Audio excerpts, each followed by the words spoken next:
Hi, I'm Storyman Mark, and it's Storytime.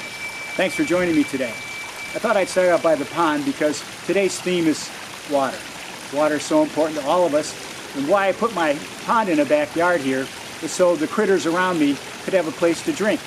I leave it on all year long, and there have been possums and raccoons and skunks and all kinds of birds that you can think of.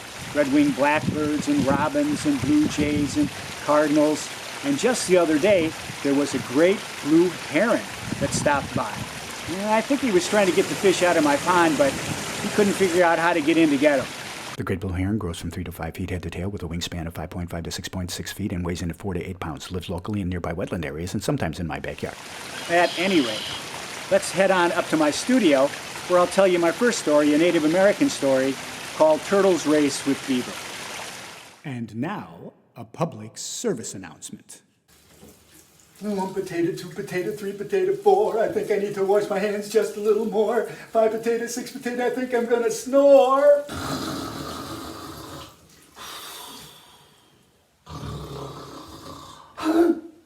Wash your hands and don't touch your face. This has been a public service announcement.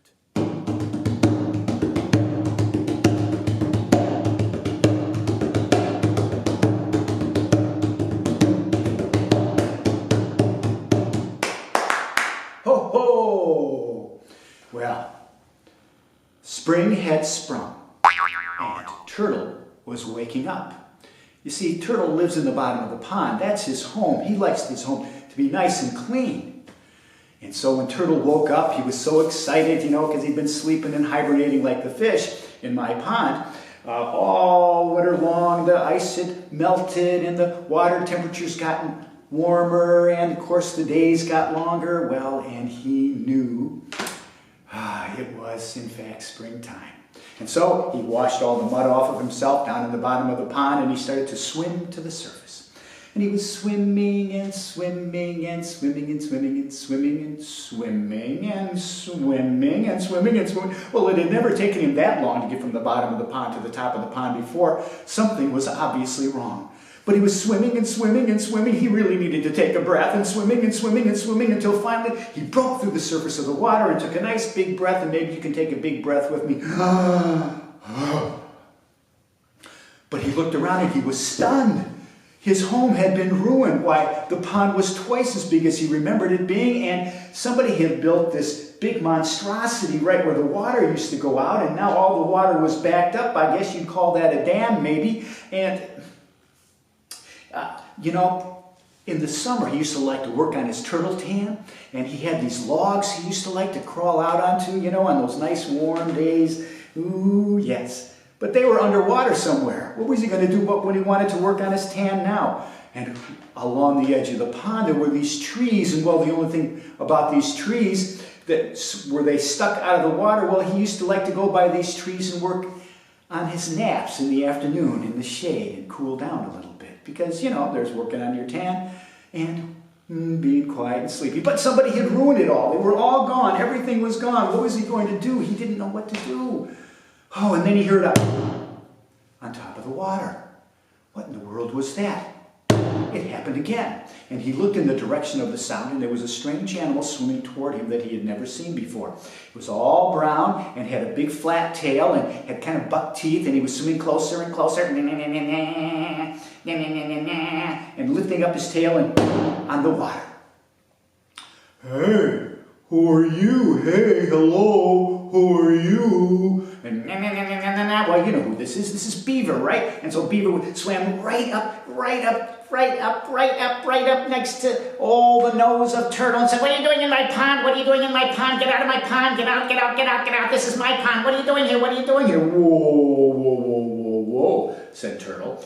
"This is not your pond. If it's anybody's pond, it's mine. I've been sleeping all winter long, and now all of a sudden, My home has been ruined. You've moved in and tried to throw me out. No, no, no, this is my pond, and you must leave. Oh, no, no, no, this is my pond now. You see, I built my home there, and that's where my family is. No, no, no, this is my pond now. No, I don't care. This is my pond. You can't kick me out. And so they started arguing back and forth. My pond, My pond. my pond, my pond. Well, you know how arguments can be sometimes. You know, you go round in circles and nobody ever gets anything done. And by the end, sometimes you even forget what you're arguing about, don't you? Well, Turtle was thinking while all this was going on, and he says, I have an idea. Let's have some kind of a contest. And whoever wins the contest gets to stay in the pond. The other one who loses has to go away. And I know I'll win. All right, I like contests. What do you want to do? What do you want to do? Well, I know. Put up your dukes. Let's have a fight. And whoever wins the fight gets to keep the pond. What do you say? What do you say? Put them up. Put them up. All right. If you want to fight, all right. We'll do that, but I'm going to call my cousin and have him come over. And between the two of us, we're just going to knock you right out. But Oh, no. That wouldn't be fair. Because if you call your cousin, I'll have to call my cousins too. And my cousins are...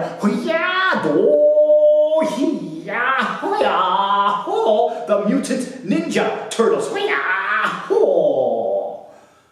Oh, no, that wouldn't be fair. That wouldn't be fair. No, that wouldn't be fair. No.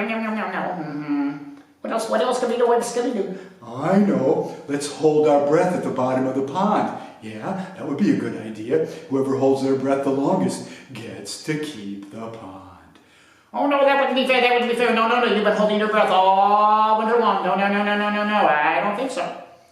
Well, I know. Let's have a race. Whoever can swim across the pond the fastest gets to stay in the pond. Now, Turtle had been in that pond forever, and even though it was bigger, Turtle can swim pretty fast underwater, even though he's, as we all know, a little slow on the ground. Oh, I like to race. Let's race. So, Turtle and Beaver went to one end of the pond, and Turtle had noticed that all of his friends around had been listening to them argue and listening to the conversation. All the different birds. There was red-winged blackbird and robin and cardinal and blue jay. Oh, there was an owl listening in, and all of his animal friends were there. There was deer and raccoon, and there was rabbit. Oh, they were all there. So he asked them, he says, would you mind starting the race for us? And you can start the race too if you want. So we're just going to count to 3, and at the end of 3, you can go 1, on your mark, get set, go. Ready? So 1, 2, 3, and everybody went on your mark, get set, go, and boom, off they went. Oh, Turtle took the early lead. Oh, no, and then Beaver got a little bit ahead, and then Turtle got a little bit ahead, and then Beaver got a little bit ahead, and then Beaver got a little further ahead, and Beaver got a little further ahead, and oh no, Turtle thought, and his friends thought, he was going to have to move out of the pond. He was going to lose the race. But Turtle had an idea. Aha! And he reached out his long turtleneck and grabbed a hold of Beaver's tail and bit down. Oh, who's got my tail? Let go my tail. Let go. Come on, let go my tail. Whoa, let go my tail. Come on, let go. This is not fair. I'm going to win. Let go my tail. And so Beaver started swishing his tail from side to side, and old Turtle was holding on for dear life. Whoa! But you know, Beaver was getting closer and closer to the finish line, and just before he was going to win, Turtle bit down really hard on Beaver's tail. Yow! And Beaver and Turtle, he flipped up his tail high up in the air, and Turtle let go and flew all the way over across the finish line and landed on the shoreline and beat Beaver. But Beaver came swimming up. I win. Well, wait. How, you're here, but you're behind me. How did you pass? I didn't see you pass me. How'd you do that? Well, I can't tell you how I won, but I won, and it's time for you to go. Oh, no, and I just built my house and everything, but you're right. You won fair and square. So you won fair and square, and I, you know, if that's what we're going to do, I said I would, then I'm going to have to move my family. And so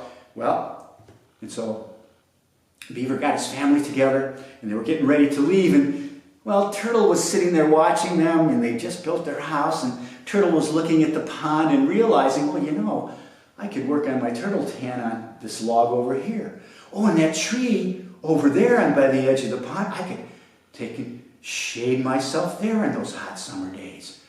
And he was thinking, too, maybe he actually didn't win fair and square. And so he went ahead and said to, Beaver, I have an idea. It's a big pond now. So maybe you could stay and we could be friends. Well, I've never had a turtle as a friend before. Are you a friendly turtle? Well, I think I am. well, Beaver stayed, and Turtle and Beaver became very good friends. And Turtle, like I said, found that there were other places to work on his turtle tan and other places to be in the shade. But the best thing of all was those little itty-bitty fish that Turtle used to swim around and catch and have for dinner. Because the pond was bigger, those fish got bigger too. And so Turtle and Beaver became really good friends. And that's the story of Turtle's race with Beaver. And that was inspired by a Seneca story. And they're a Native American tribe from the Iroquois clans out in the east coast of the United States. Oh yeah, it's time now for me to teach you our theme song. You may have heard of this song before, I Love the Mountains. I like it because it takes me out into there, into the world, and I really do like the mountains. I like rolling hills, I like sunshine and daffodils. I like warm fires, yes. Oh, and when the lights are low, I like all that kind of stuff. And that's what's involved in this song, because I like being out in nature whenever I can, especially in my garden around the house here. So let's go through the song. We'll go through it a couple of times. And the first gesture, because you're going to do this with me, is mountains. So let's all make some mountains, right? So just take your hands like this. And so it's mountains, rolling hills, yes, sunshine, so we can greet the sunshine. And then daffodil, right? That's a flower that's coming up right about now, maybe even in your yard, a daffodil. And then rub your hands together. I like the fireside. Oh, we do like firesides, don't we? When the lights are low, and then just put your hands down like that, yeah? And it goes like this. Because we're kind of cool, we're pretty cool here, yeah? Right? So we're going to snap our fingers. That's right. And it's kind of a doo-wop. I like doo-wop music, and so I've kind of made this into a doo-wop kind of a song. It goes like this. Doo-wop-a-doo, wop-a-doo, wop-a-doo, doodly-doo, wop-a-doo, wop-a-doo, wop-a-doo. Here we go. I love the mountains. I love the mountains, rolling hills. I love the rolling hills, sunshine. I love the sunshine, daffodils. I love the daffodils. I love the fireside, fireside, when the lights are low. Doo-wop-a-doo, wop-a-doo, wop-a-doo. Let's go back to it one more time. Doo-wop-a-doo, wop-a-doo, wop-a. Mountains. I love the mountains. Rolling hills, love the rolling hills, sunshine. I love the sunshine, daffodil. I love the daffodils, fireside. I love the fireside, when the lights are low. Doo-wop-a-doo, wop-a-doo, wop-a-doo, doodly-doo, wop-a-doo, wop-a-doo. One more time through last time. I love the mountains. I love the rolling hills. I love the sunshine. Ooh, I love those daffodils. I love the fireside, when the lights are low.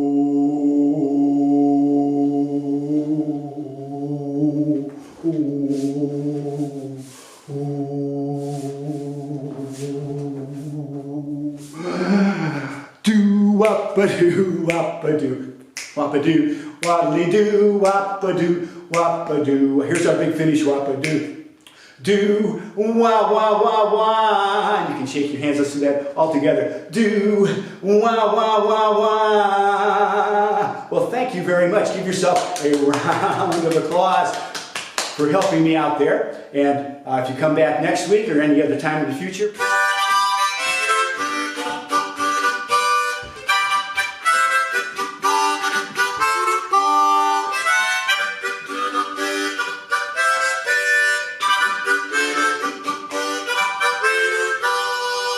Wally was a water molecule. That's right, a water molecule. Now, you all know what a molecule is, right? Oh, well, you don't.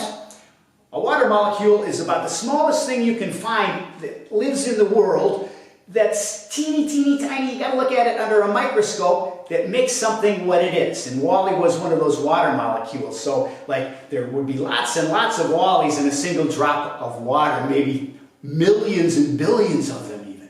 That's how teeny tiny they are. Anyway, Wally lived in the, well, dark, dark, dark place. And he was all down there. Whoa, it was a very cold place. There was no sunlight at all. Whoa, and he'd get pushed this way and that way. And well, you see, there was another water molecule right here on his nose, and there was another one on top of his head and standing on his shoulders, and there was one right behind him, and he was standing on one himself, and oh, they were all over, and they were all crushed together like a super, super, super, super hug. Oh.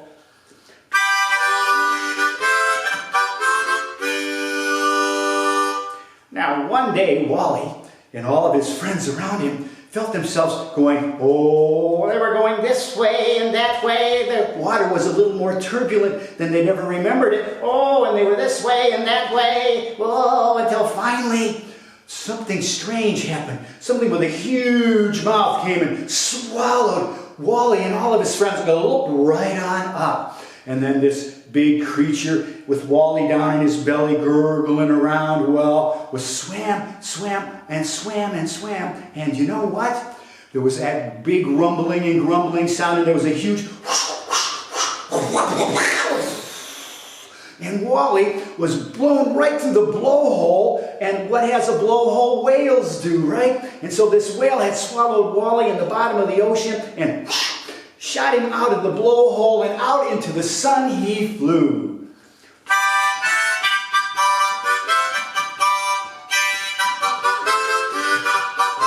Oh, what a happy time it was for Wally. He had remembered somewhere in his distant past that he'd been out here in the sunlight before, but it had been so long ago he'd almost forgotten. Oh, he was so excited. Well, so he floated up higher and higher into the sky. Oh, just that little molecule that Wally was. And he was joined by other molecules and other stuff, bits of dirt and other stuff that floats around in the sky. And they made a huge cloud. Oh, cumulus nimbus cloud. And those clouds get big and huge and gigantic. And the wind came and blew them all over the water until finally they came across dry land.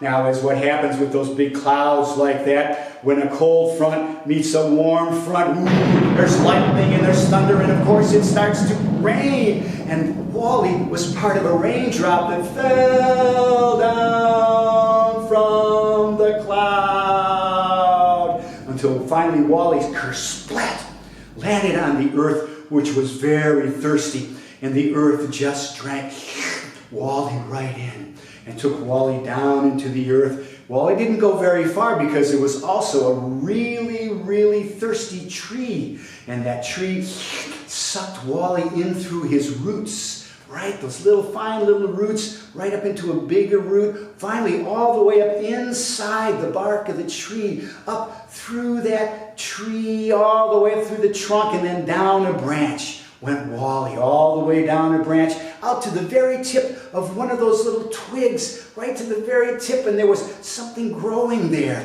and that growing thing became a blossom. Oh, and Wally was part of that blossom, and then Wally became part of the fruit that blossom became, and that fruit grew bigger and bigger and bigger, oh, until finally that fruit became a nice red apple, ready to be plucked.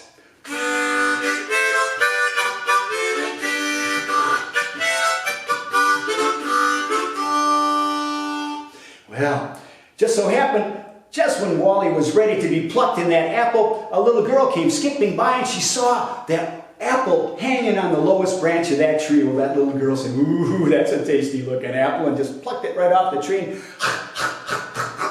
ate it right down, and Wally ended up inside that girl. Well, that girl was playing the rest of the day, and now Wally was inside her stomach and finally went out into her skin and all into her body, and that little girl started to jump rope. Oh, and she was jumping rope. Now, if you've ever jumped rope, and I have, I got kind of sweaty, well, and it wasn't long before Wally was bing, right off the girl's forehead in a drip of sweat.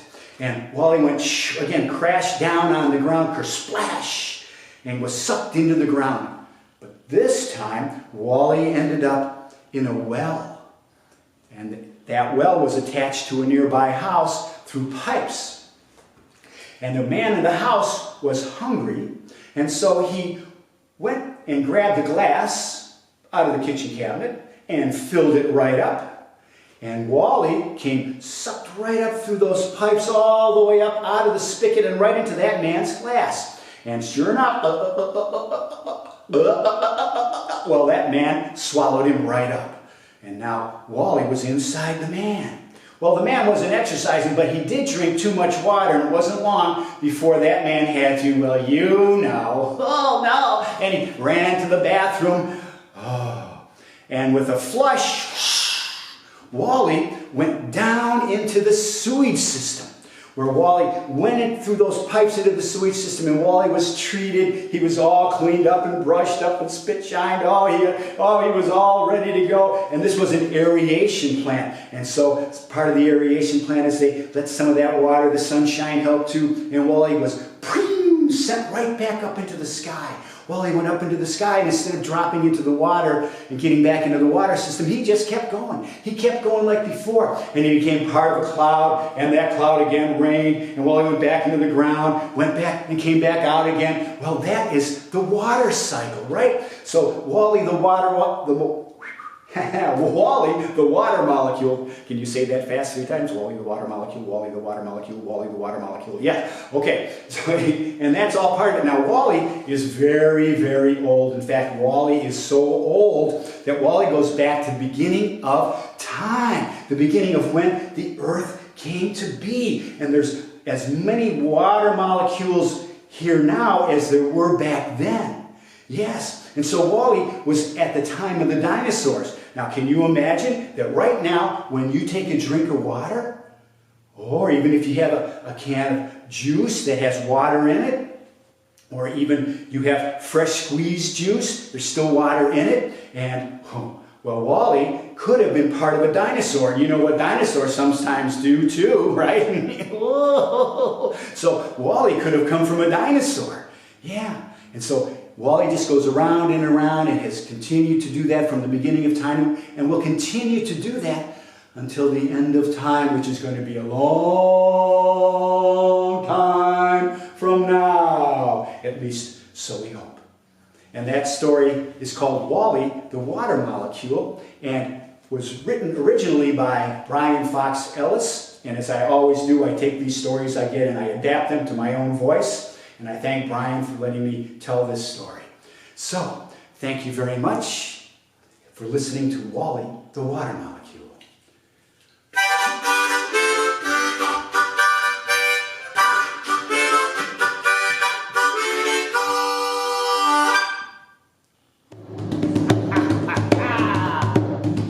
Well, that's all for my show today. Storytime. I hope you come back again. Next week is Earth Day. And so I'll be telling stories, one from India. I think I'll be telling one short one from China. But also be talking about the Earth. There'll probably be a poem I'll tell. And we're going to do the Earth chant. You'll learn that too. So, thanks again for stopping by today, and I hope that you'll come back next time. And remember to wash your hands and don't touch your face.